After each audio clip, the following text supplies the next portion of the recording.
안녕하세요. 저는 40대 아줌마이고 아들 하나와 같이 살고 있습니다. 저는 재혼을 했었습니다. 이번 사연에서 그 얘기를 좀 해볼까 해요. 잘 키운 아들 하나 건사하길 바라는 게 저의 유일한 삶의 목표인데 이번에 처음으로 위기를 좀 겪었어요. 이런 곳에 사연을 쓰게 될 줄 몰랐는데 처음 쓰는 사연이 좋지 못한 내용이라 씁쓸하네요. 그래도 제 이야기가 누군가에겐 공감으로 와닿지 않을까 싶어요. 좋은 말, 좋은 글이 없더라도 비슷한 고민만 보면 알게 모르게 위로가 되잖아요. 저도 다른 사연자분들 글을 보면서 위로 많이 받았거든요. 부디 제 글도 누군가에게 위안이 될 수 있었으면 좋겠네요. 제가 30대일 때 남편이 대장암으로 일찍 세상을 떠나 일찍 외롭게 살았어요.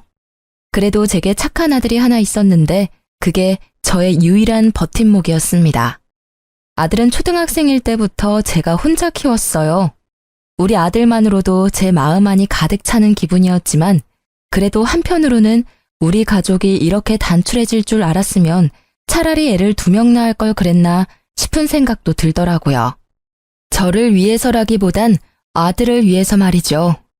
아들에게 저마저 없었다면 어쩔 뻔했나 그런 생각도 많이 들었어요.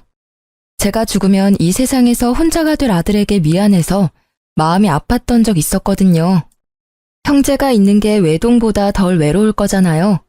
하지만 제가 그 사실을 깨달을 수 있었던 건 남편이 세상을 떴기 때문이라서 대비를 하기엔 너무 아무것도 몰랐습니다.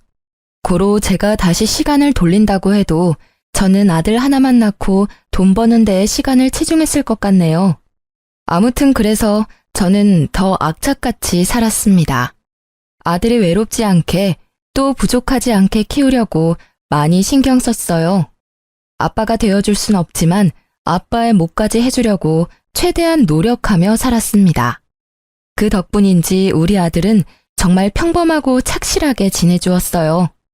저는 아들이 미래에 대단한 사람이 되길 원하지도 않았고 대단하게 많은 돈을 버는 것도 딱히 원하지 않았어요. 그저 무탈하게 잘 커주고 건강하게 지내는 것만으로 성공하는 거라고 생각했죠. 그렇게 살다가 아들이 결혼까지 하고 저만의 가정을 잘 꾸리기만 한다면 그게 저의 최종 목표나 다름없었죠. 그래서 저는 더 미친 듯이 돈을 벌었어요. 돈벌이가 되는 일이면 체면 상관없이 뛰어들어서 적금을 넣었죠.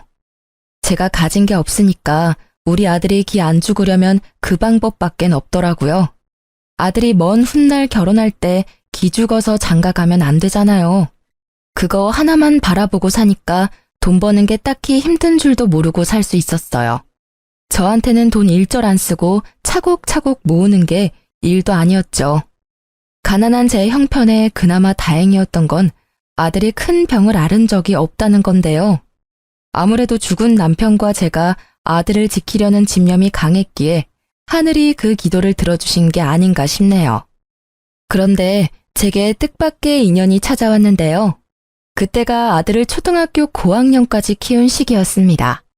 제가 당시 어느 동네 빵집에서 일을 했는데 거기 사장님이 저와 비슷한 또래였어요. 사장님이 제게 먼저 관심을 표현해줘서 저도 모르게 마음이 열렸고 그렇게 재혼을 하게 된 거예요. 남편도 재혼인 입장이었던지라 저희는 별다른 예식을 치르지 않았습니다. 그냥 혼인신고만 했죠. 처음엔 남편의 고백이 부담스러웠습니다. 남편도 재혼 입장이었다고 하지만 남편에겐 자식이 없었거든요. 그리고 남편은 번듯하게 운영하는 빵집이 있었으나 저는 무기계약으로 일하는 아르바이트생이라서 누가 봐도 남편이 손해보는 재혼이었습니다. 그런데도 제가 남편의 청혼에 응할 수밖에 없었던 이유는 남편이 저를 많이 사랑해줬던 것도 물론이지만 남편이 우리 아들을 자기 아들처럼 잘해줬기 때문이었어요. 제가 솔직히 친정도 없고 혼자 험한 세상과 부딪혀야 해서 많이 힘들었는데요. 그 순간마다 남편이 큰 도움이 되었습니다. 우리 아들도 아빠가 생겼다고 좋아하더라고요. 새 남편을 금세 아빠로 인정하며 잘 따르는 걸 보고서 재혼을 결심했던 거였죠. 근데 남편이 저의 모든 사정을 이해해줬다고 해서 시모까지 저의 존재를 그대로 받아들일 거란 확신이 없잖아요. 보통은 저처럼 사정이 열악한 며느리를 좋아하는 시모는 없을 겁니다. 그걸 알아서 시모와의 갈등을 단단히 마음먹고 인사를 드리러 갔었는데요. 처음 인사 갔을 때 솔직히 긴장 많이 했는데 의외로 시모 인상이 굉장히 선한 겁니다. 그래도 겉모습을 보고 사람을 판단하는 건 좀 많이 이르니까 끝까지 긴장을 풀지 않고 시모에게 최대한 예의를 갖추려고 했어요. 그런 저의 마음을 눈치챈 건지 시모가 의외로 정말 고마운 말을 해주더라고요. 나는 우리 아들이 2번 다시 장가 못 가고 혼자 쓸쓸히 살다 갈 줄 알았어. 나 죽기 전에 아들 잘 사는 거 못 보고 가나 했는데 정말 고마워. 그런 말씀 마세요. 저야말로 이이가 저랑 아들을 흔쾌히 받아줘서 고마운걸요. 앞으로 어머님께 누가 되지 않도록 잘할게요. 정말 감사합니다. 누가 되긴 무슨. 이렇게 우리 아들 걷어준 것만으로도 내가 근심 걱정이 싹 사라지는데. 그나저나 어머님 소리 듣기 참 좋다. 우리 앞으로 잘 지내보자. 우리 아들이 겉모습만 멀쩡하지 속은 순 맹탕이라서 허점이 많아. 그래도 2번 이혼하는 일은 없어야 하지 않겠어? 나한테 하소연하고 이해 좀 해줘. 제가 이 일을 미워할 리가 있나요? 맹탕이라는 건 사실 착하다는 뜻이기도 하잖아요. 저야말로 허점투성이라 이이가 힘들지는 않을지 모르겠어요. 같이 노력하면서 살아야겠죠. 실제 시모는 순진한 분위기를 많이 풍겼습니다. 말을 할 때도 목소리를 잘 못 높였고 모든 게 조심스러웠으며 저를 안쓰럽게 봐주었죠. 저는 그런 시모와 하루빨리 어색함을 풀기 위해서 우리 아들과 남편보다 시모의 편의를 더 봐주기도 했습니다. 그런데 하나 마음에 걸리는 게 있었다면 바로 결혼 자금이었어요. 저한테 목돈이라고 할 만한 돈은 우리 아들 장가 갈 때 주려고 몇 년째 모으고 있던 적금뿐이었습니다. 그런 사정을 남편이 알고 있거든요. 그래서 제가 그 부분에 고민을 나누려고 조심스레 말을 꺼냈더니 남편이 저보고 돈 낼 필요 없다고 하더라고요. 자기 명의로 된 집이 이미 있는데 뭐하러 돈을 쓰냐면서 그냥 자기 집에 들어와 살면 된다고 하더라고요. 자기 명의로 된 집이 이미 있는데 뭐하러 돈을 쓰냐면서 그냥 자기 집에 들어와 살면 된다고 하더라고요. 그런 뜻으로 말한 거 아니야. 결혼은 같이 하는 건데 나도 돈을 내긴 해야지. 어떻게 당신 손해보는 재혼을 하겠어. 내가 집까지 하는 건 힘들 것 같아서 혼수 때문에 의논하려고 했던 거야. 우리 아들만 생각하기로 했잖아. 그러려고 악착같이 살아온 거 아니었어? 우리가 나중에 이 일을 하고 있을지 어떻게 될지 모르는데 우리 재혼 때문에 아들 미래에까지 피해가 되면 안 되잖아. 제 아들을 생각하는 남편의 마음은 엄마인 저마저도 감동할 정도였어요. 저보고 계속해서 아들 결혼 자금 모으라고 자기 일하는 곳에 저를 정식 직원으로 받아주기까지 했습니다. 결혼했어도 월급이랑 근로복지 혜택까지 챙겨주었죠. 그런 고마운 남편의 마음 덕분에 저는 재혼하는 데에 돈을 거의 안 들이게 되었습니다. 그렇다고 받기만 할 순 없었어요. 저는 우리 아들한테 드는 돈만큼은 제가 책임지려고 했어요.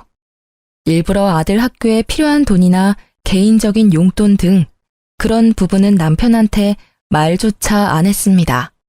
하지만 남편이 그걸 미리 눈치채고서 저 몰래 아들한테 용돈을 주더라고요. 너무 미안해서 남편과 가게에 단 둘이 있는 시간을 이용해 남편에게 얘기를 한 적도 있었어요. 우리 아들 신경 써줘서 너무 고마운데 애 용돈 안 챙겨줘도 돼. 내가 이미 주고 있는데 뭐하러 2번 줘. 애 버릇 들면 어쩌려고. 버릇 들 만한 애가 아니던데 뭘. 그리고 이젠 내 자식이기도 해. 내가 내 자식한테 용돈 주고 싶다는데 왜 그래? 이러면 나 당신이랑 아들 사이에서 소외받는 것 같단 말이야. 전 남편을 여의고 아들 앞에서 늘 대담한 엄마인 척했지만 사실 저도 사람인지라 늘 무섭고 힘들고 의지할 곳이 필요했거든요.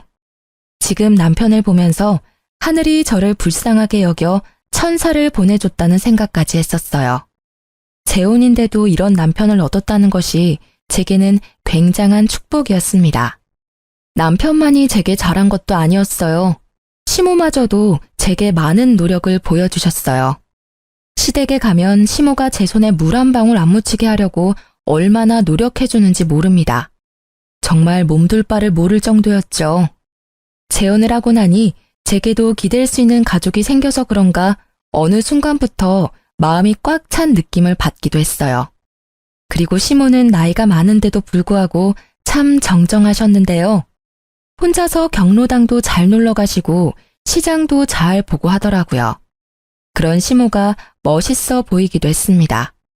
아무튼 저는 우리한테 잘해주는 시모가 고마워서 시댁에 자주 찾아갔어요. 시모도 손주 생긴 걸 너무 좋아해줘서 제 아들을 자주 보고 싶다고 하더라고요. 그래서 친해질 겸 우리 아들이 학교를 마치면 저랑 남편이 퇴근할 때까지 시모와 같이 있게 했습니다. 그렇게 재혼 생활을 보낸 지 1년 정도 지났을 때였는데요. 저랑 남편의 결혼 기념일이 다가왔는데 시모랑도 같이 기념을 하고 싶더라고요. 저랑 남편과 아들이 잘 지낼 수 있었고 만날 수 있었던 건 시모의 도움도 컸기 때문이죠. 그래서 당일 시모한테 연락을 했거든요. 근데 전화를 안 받으시더라고요. 아들한테 연락을 해봤더니 시모가 화장실에 있다고 해서 굳이 2번 연락 안 하고 바로 시댁으로 향했어요. 제가 남편보다 일찍 마쳐서 장을 본 후에 혼자서 시댁을 찾아갔습니다.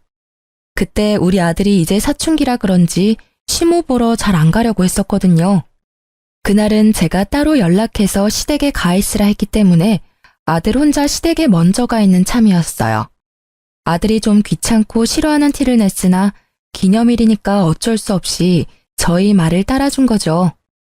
도착하고 저는 시댁의 비밀번호를 알고 있어서 알아서 누르고 들어갔습니다. 그랬더니 예상치 못하게 옷 하나 걸치지 않은 시모를 마주치고 말았어요. 시모도 놀랐겠지만 저도 너무 놀라서 순간 주저앉을 뻔했습니다. 어머 깜짝이야. 넌 왜 초인종도 안 누르고 들어오니? 죄송해요. 연락드렸는데 어머님이 안 받으시길래 바쁜 줄 알고 그냥 들어왔죠. 그런데 왜 속옷바람으로 계세요? 아, 그랬니? 나야 뭐 목욕하고 나오는 길이니까 그렇지. 시모가 처음에 저를 보자마자 굉장히 험악한 표정을 지었는데요. 한 번도 시모의 그런 모습을 본 적이 없어서 순간 잘못 본 줄 알았습니다. 제가 엄청 잘못한 기분이라 더 찔리기까지 했어요. 근데 제가 더 당황스러웠던 건 우리 아들이 거실에 떡하니 TV를 보고 있는 상황인데도 시모가 아무렇지 않게 자연인 상태로 돌아다니더라고요. 아무리 가족이라고 해도 이런 게 이해될 수 있는 상황인가요? 심지어 시모는 자기 차림새가 그 모양인 걸 부끄러워하지도 않는 것 같았습니다. 저라면 남이 있는 데서 그 상태로 밖에 나오지도 않았을 거예요. 근데 시모는 그대로 계속 서 있더라고요. 심지어 표정까지 온화해지면서 제 손에 들려있는 짐을 들어주려고 다가오는 겁니다. 어쩜 저렇게 천하태평할 수 있는지 모르겠어요. 외부인이 있으면 옷부터 입는 게 먼저 아닌가요? 저도 모르게 제 마음이 더 급해져서 시모한테 살짝 언성을 올리고 말았습니다. 어머님, 이건 제가 알아서 할 테니까 옷부터 입고 오세요. 애도 보고 있는데 뭐 하시는 거예요?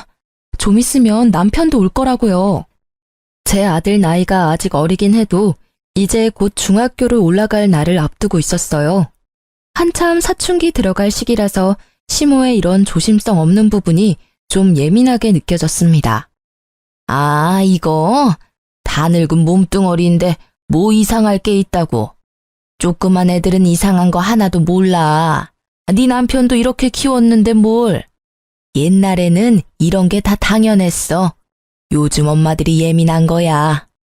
정말로 제가 예민한 건가요? 시모는 뭐가 잘못된 건지 몰라서 능청스럽게만 행동했는데요. 그래도 제가 계속 옷 입을 걸 권유했더니 겨우 방으로 들어가더라고요. 기분이 정말 나빴습니다. 자기 아들 그렇게 키웠다고 제 아들까지 몹쓸 걸 보여줄 필요는 없잖아요. 옷 갈아입고 나온 뒤 장난스럽게 웃으면서 제게 사과를 해왔지만 제 기분은 그래도 나아지지 않았어요. 너무 이상하리만큼 찝찝했습니다.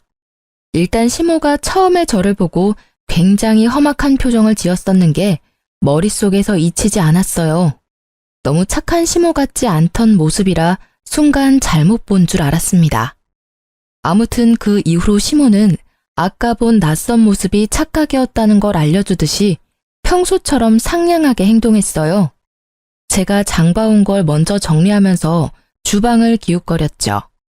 시모가 잠깐 정신 팔린 사이 저는 아들한테 다가가 시모에 대한 태도를 직접적으로 물어봤어요. 할머니가 평소에도 이랬냐고 물어보니까 아들이 고개를 끄덕이는데 정말 그때 간 떨어지는 기분을 느꼈습니다. 그러면서 아들이 주방에 있는 시모 눈치 보며 말을 이었는데요. 아들이 할머니 집 가기 싫다고 했던 이유 중 하나가 이거라고 하더라고요. 시모한테 직접적으로 불편하다고 말했는데도 시모는 그 특유의 능청스러운 말솜씨로 아들의 의견을 묵살해온 듯 했습니다. 그래도 시모가 시키는 대로 시댁을 한동안 찾아왔던 것도 시모가 좋아서라기보단 시모가 맛있는 걸 해주니까 작년 반개월 정도는 민망한 거 참고 시댁을 왔다고 하더군요. 시모가 인스턴트 식품을 엄청 잘 사줬다고 하더라고요. 할머니 집에는 맛있는 거 많아. 한 번도 안 먹어본 간식까지 할머니가 사주던데?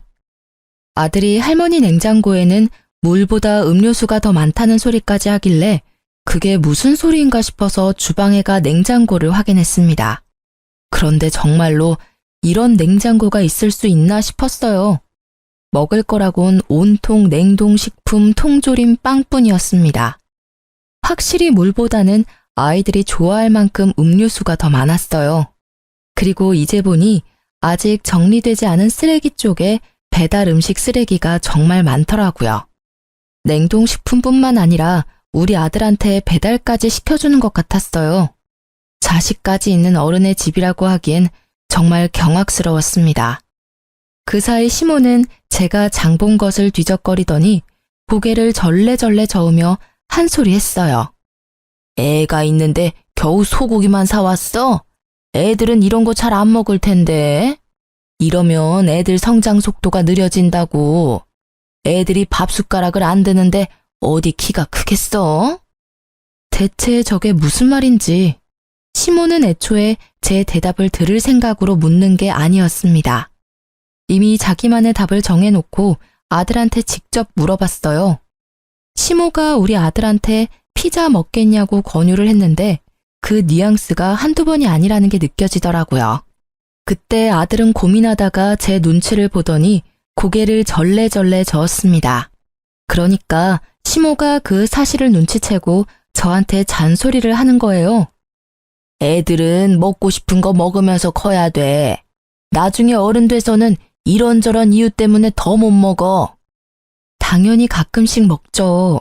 근데 아무래도 기름지고 몸에 안 좋으니까 너무 자주 먹는 건 좀 그렇잖아요.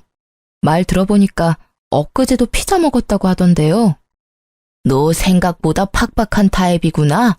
애가 스트레스 받겠네.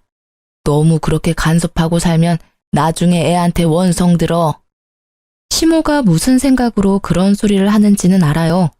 한참 어린 손자라고 생각하니까 뭐든 다 사주고 싶고 먹이고 싶겠죠. 하지만 그게 잘못된 방식이라면 부모 되는 입장에서 상당히 곤란하잖아요. 솔직히 말하자면 제 교육 방식과 많이 달라서 좀 마음에 안 들었습니다. 게다가 시모가 아들 문제로 저한테 이래라 저래라 참견할 줄도 몰랐어요. 그런데 그게 시모의 이상한 고집으로 이어질 거란 생각도 못했습니다. 시모는 무슨 옥이라도 생긴 건지 그날 저와 약간의 신경전 이후 적극적으로 제 아들한테 참견하기 시작했어요. 마치 저한테서 자기 손주를 해방시켜 주려는 듯 행동을 취했습니다. 제가 자리만 비우면 시모가 아들한테 제 험담 비슷한 걸 했어요. 엄마가 이런 거 못하게 하지? 이 할머니 집에 오면 얼마든지 할 수 있고 놀 수 있고 먹을 수 있어. 다른 애들은 다 그렇게 사는데 내가 보기엔 네 엄마가 너무 팍팍한 것 같아. 이러면 친구들 사이에서도 뒤처지지 않아? 저희 아들이 말을 많이 하는 걸 안 좋아하는데 시모가 계속 아들한테 말을 시키면서 아이한테 나쁜 영향을 끼치더라고요. 그래서 웬만하면 제가 아들에게 굳이 시댁 가보라고 시키지 않았어요. 아들도 오히려 편해하더라고요. 시모가 저한테 전화해서 아들 얘기를 해도 친구랑 놀러가서 집에 없다고 말하며 시모와의 약속을 피하게 만들었어요. 그렇게 지내는 게 불편했지만 그래도 아들이 시모랑 같이 있는 것보단 나았습니다. 그러던 어느 날이었어요.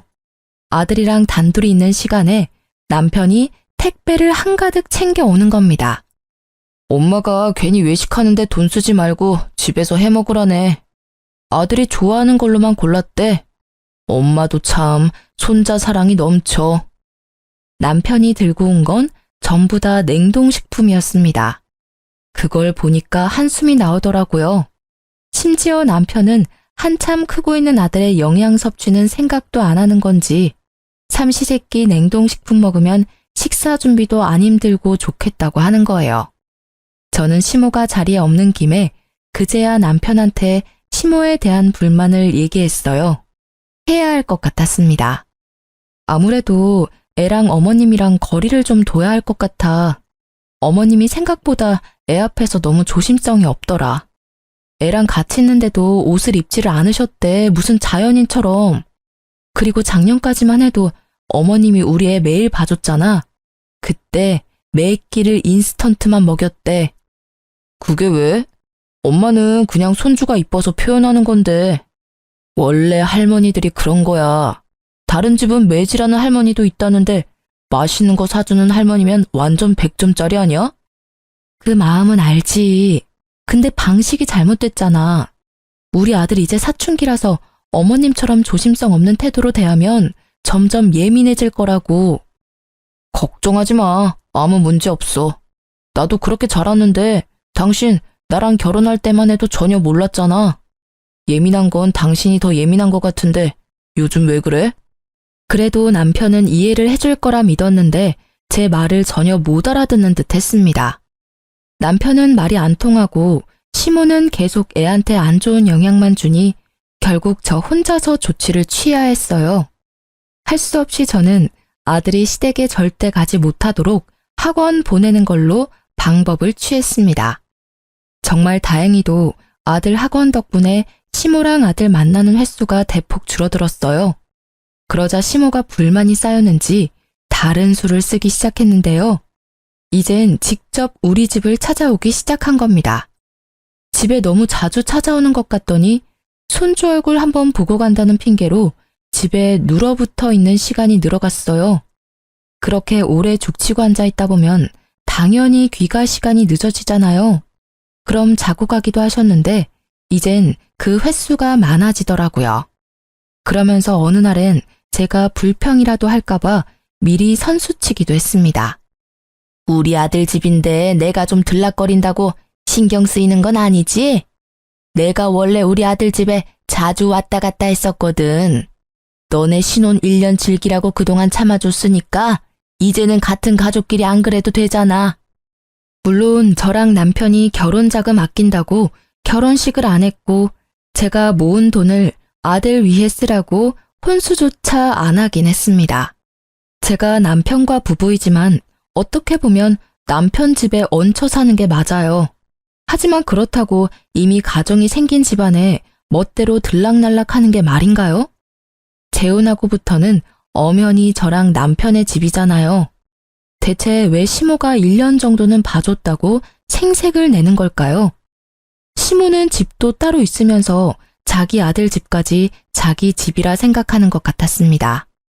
시모가 한마디 두마디 할 때마다 얼마나 뻔뻔하게 들렸는지 몰라요. 자기가 뭘 실수하고 있는지도 전혀 모르는 얼굴이었는데 그게 은근히 사람 속을 터지게 했습니다. 여기서 제가 불평하면 저만 이상한 사람이 되는 거였어요. 시모가 상황을 그렇게 만들어 갔으니까요. 무엇보다 시모가 제 아들 일에 참견하는 걸 넘어서 남편에게도 만만치 않게 신경 쓰기 시작했는데요. 점점 시모 위주로 돌아가기 시작하는 집안 분위기를 보면서 우리 가족이 잘못될까봐 그게 제일 무서웠습니다. 일단 남편한테는 자기 아들이니까 이래라 저래라 제 입맛에 맞도록 지시를 많이 했고요. 우리 아들한테는 자기 손주니까 나이 많은 자기가 멋대로 키우려고 이렇게 저렇게 시켰죠. 그걸 남편이 신경 안 쓰고 내버려 둔다는 것도 제 스트레스를 키우는데 한몫했습니다. 솔직히 이건 좀 아니잖아요. 그래서 저는 참다 남편을 따로 불러서 시모가 우리 집에 자주 오는 걸 불편하다고 얘기했습니다. 그러니까 남편이 뭔가 곤란하다는 듯 착잡한 표정으로 되받아쳤는데요. 엄마가 혼자 지내기 외롭다고 합가하지. 내가 그러자고 했어. 얼마 전에 부동산한테 얘기해서 엄마 집 정리 중이야. 뭐?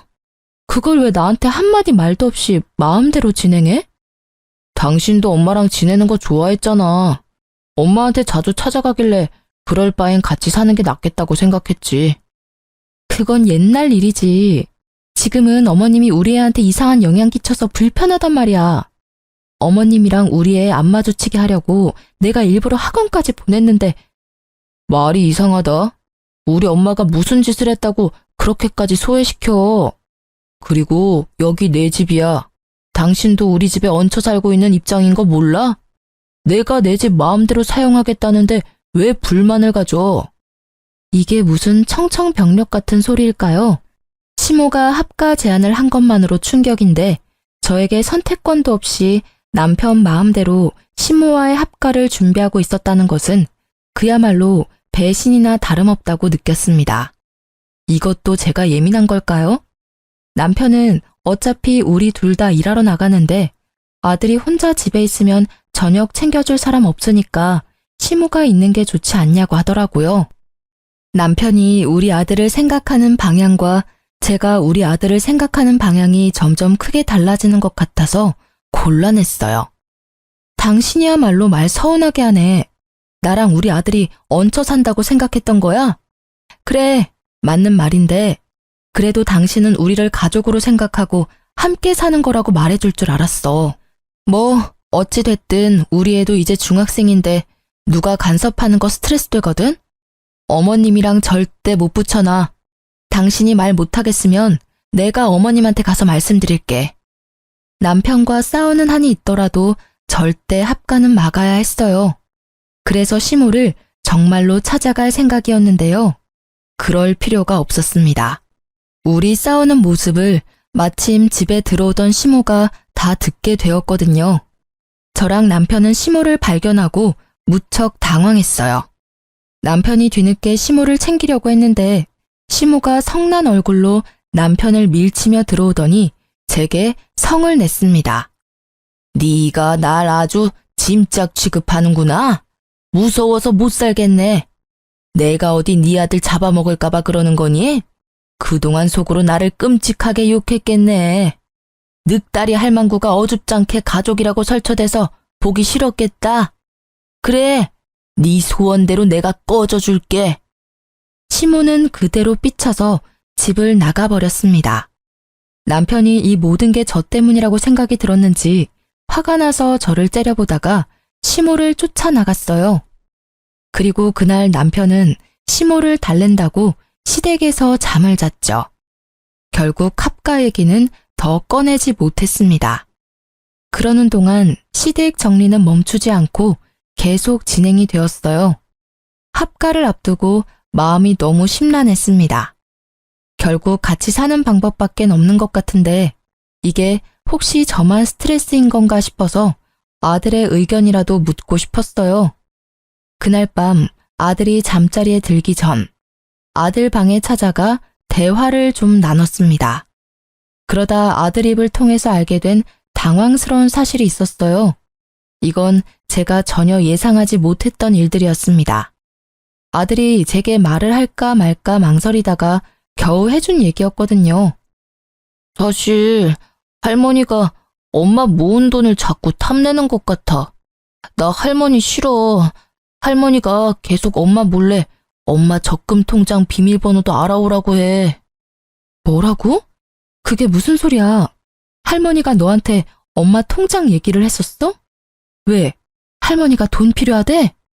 아니, 나 결혼할 때 되면 어차피 아빠 명의로 된 재산이랑 집 내가 다 받을 텐데 엄마가 모으고 있는 결혼 자금으로 미리 보답해야 되는 거 아니냐고 하던데 아빠 재산 그냥 꿀꺽할 생각이냐면서. 그럼 나쁜 자식 되는 거라고. 저는 말씀드렸다시피 결혼할 때 남편한테 아들의 결혼 자금 모으고 있다는 소리를 한 적이 있습니다. 그 돈을 위해서 남편이 결혼 자금 따로 안 쓰도록 예식도 안 했고 오히려 월급을 챙겨줬다고 했잖아요. 근데 그게 정말 아낄 수 있도록 놔둔 게 아니라 뒤에서 몰래 뺏을 궁리를 하고 있었나 보더라고요.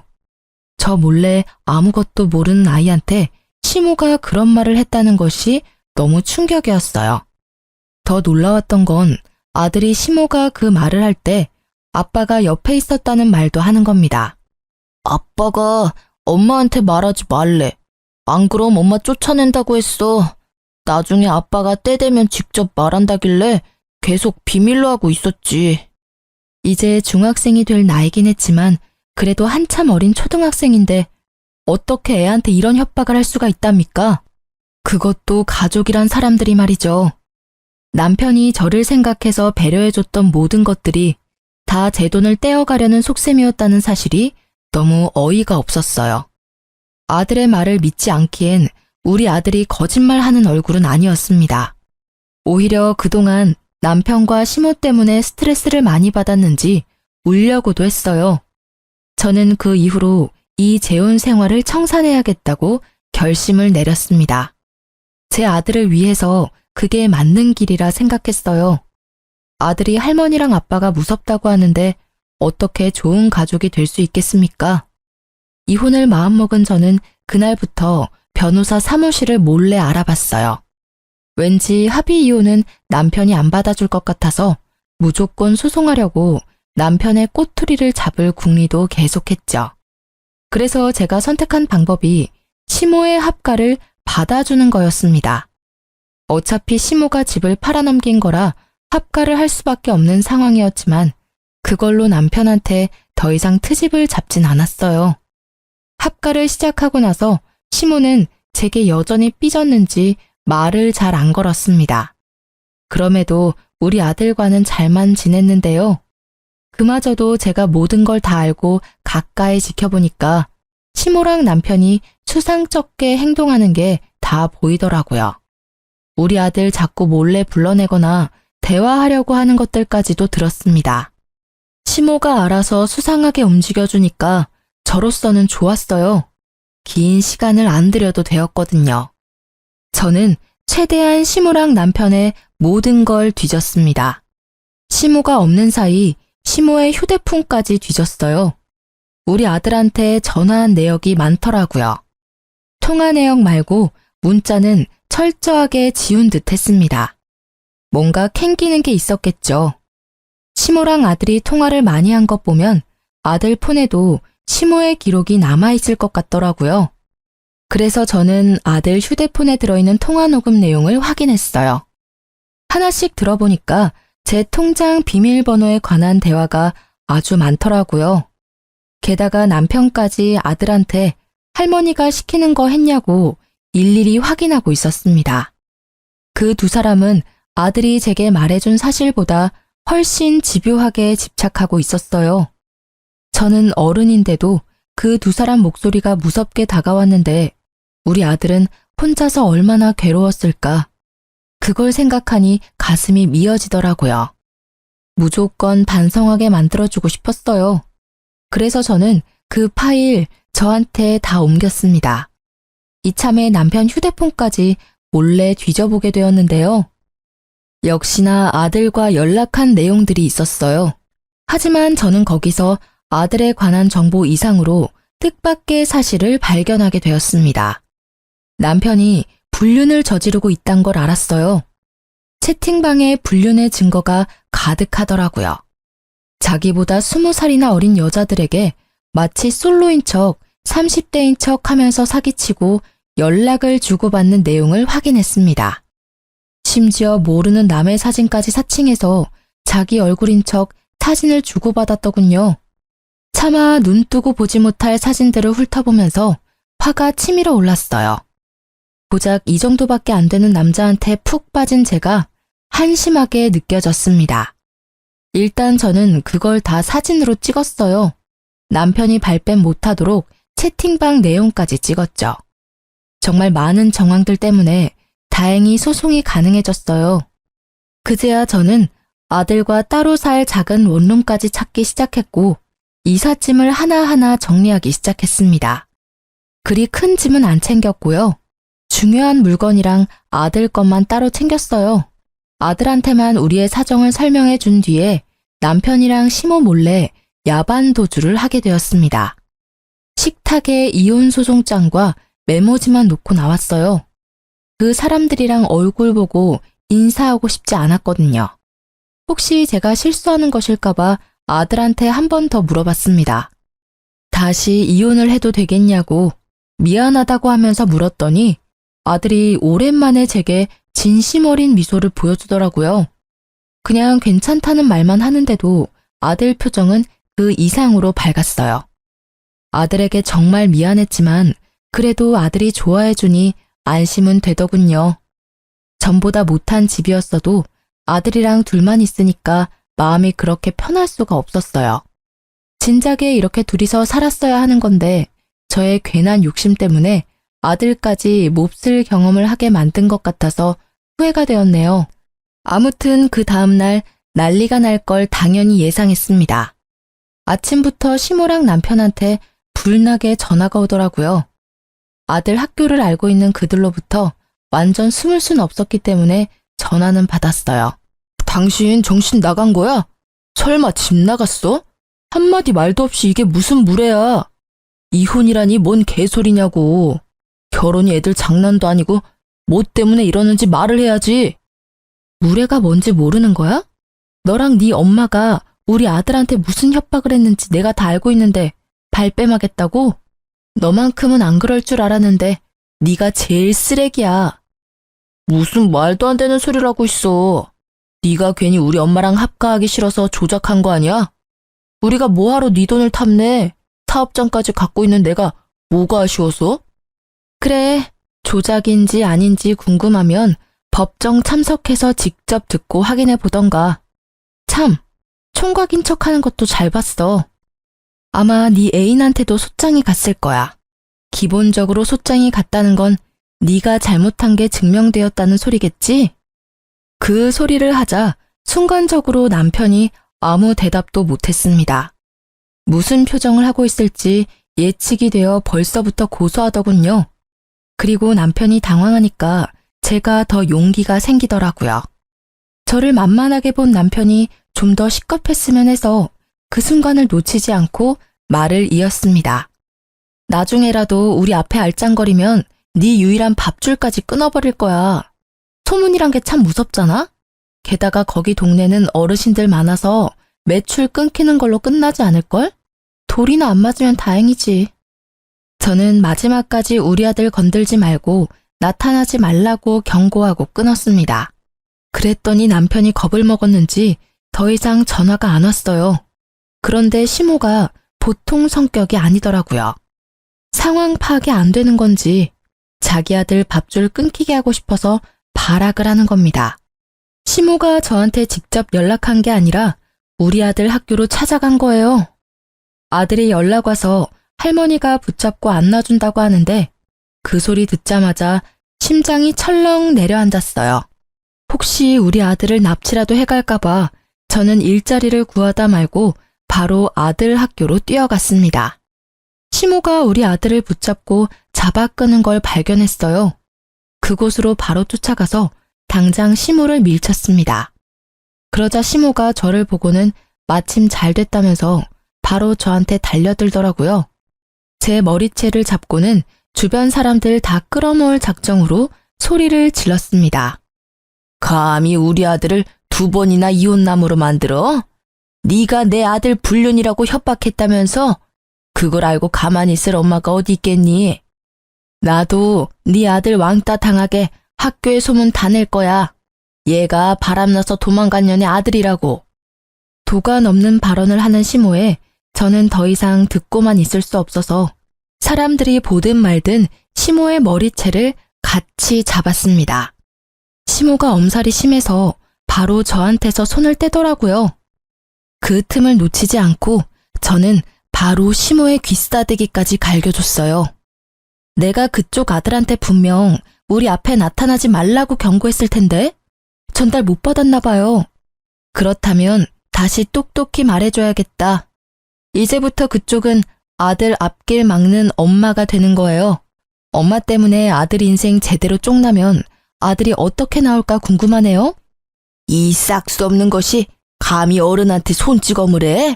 돈도 없는 거지 주제에 네가 해봤자 뭘 할 수 있다고 난리야. 나라고 가만히 있을 것 같아? 너 사람 잘못 건드렸어. 네, 그럼 어디 해보세요. 어느 누가 더 망가질지 해보면 알겠네요. 저 지금부터 그쪽 아들 인생 제대로 박살내줄 건데 이건 다 그쪽 탓인 거예요? 그대로 아들을 데리고 집으로 돌아온 저는 그날 이후 남편 동네에 직접 찾아가서 빵집 사장이 불륜을 저질러서 이혼 소송 당했다는 사실을 마구마구 퍼뜨렸습니다. 어르신들에게 손수 증거 사진까지 보여주면서 입소문 퍼뜨렸어요. 역시나 말하기 좋아하는 어르신들 덕분에 여기저기 입소문이 터졌습니다. 어르신들은 남편 빵집에 굳이 찾아가서 침을 뱉고 쌍욕하고 손가락질을 했어요. 남편 빵집에서 샀던 빵을 더럽다고 도로 돌려주는 어르신들도 있었습니다. 사실을 모르던 남편은 속수무책 당할 수밖에 없었어요. 빵집 이미지가 제대로 망가져서 남편 가게 매출은 뚝뚝 떨어졌고 남편이 그냥 거리만 지나가도 쓰레기를 처맞는 수준이 되었습니다. 남편은 이렇게 일을 만든 것이 저뿐이라고 생각했는지 저한테 전화가 왔더라고요. 이혼해 주겠다잖아. 이건 약속이랑 다르지. 당신 때문에 동네에서 고개를 못 들고 다닌다고. 어떻게 한 입으로 두 말을 할 수가 있어? 내가 너한테 뭔 짓을 했다고. 넌 아무 짓 안 했지. 네 엄마한테 물어봐. 네 엄마가 갈 때까지 가보자는 식으로 나오길래 나도 갈 때까지 가주겠다고 약속했을 뿐이야. 우리 아들 학교 찾아와서 매달리는 건 진짜 아니잖아. 원망하고 싶으면 네 엄마를 탓해야 될 거야. 아마 남편이 시모한테 가서 엄청나게 따졌을 겁니다. 그럼 시모가 제 탓으로 화살을 돌리면서 변명을 하겠죠. 결국엔 두 사이의 갈등이 산불처럼 불어나서 멀어질 거예요. 제가 진정으로 원하는 결말이네요. 아쉽게도 결말을 두 눈으로 확인하진 못했어요. 두 사람이 급하게 이사를 가는 바람에 그 뒤로는 어찌 사는지 모르거든요. 아마 둘 다 나이가 많아서 새 출발하기는 좀 많이 어려울 겁니다. 그들과 반대로 저는 재산 분할 소송까지 해서 남편 명의로 된 집값까지 조금 얻을 수 있었어요. 작은 원룸에 단기 계약으로 들어가 있었는데 그 기간이 끝나면 전세로 집 하나 구할 수 있을 것 같아요. 현재 아직 단기 계약 원룸에서 지내고 있습니다. 다음 달이면 계약 만기인데 아들 방 하나, 제 방 하나 있는 곳으로 미리 찾아놨어요. 지금 우리 아들이 중학교 입학을 앞두고 있거든요. 집을 그 주변으로 찾아놨는데 우리 계약이 만기될 때까지 자리가 있었으면 좋겠네요. 글을 쓰면서 재혼을 해버린 제 자신을 다시 한번 반성하게 되었습니다. 정말 좋은 시간이었어요. 누군가에게 위로의 말을 듣는 것보다 이렇게 글 쓰는 것만으로도 마음의 정리가 될 줄은 몰랐네요. 앞으로도 정리하고 싶은 일들이 생기면 종종 들려야겠어요. 여러분들도 사연에 한번 도전해보세요. 생각지도 못한 위안을 받게 될 겁니다. 답이 보일 수도 있는 거고요. 그럼 이제 글을 마무리해야겠네요. 들어주신 여러분들 좋은 밤 되시고 시간 내주셔서 고맙습니다.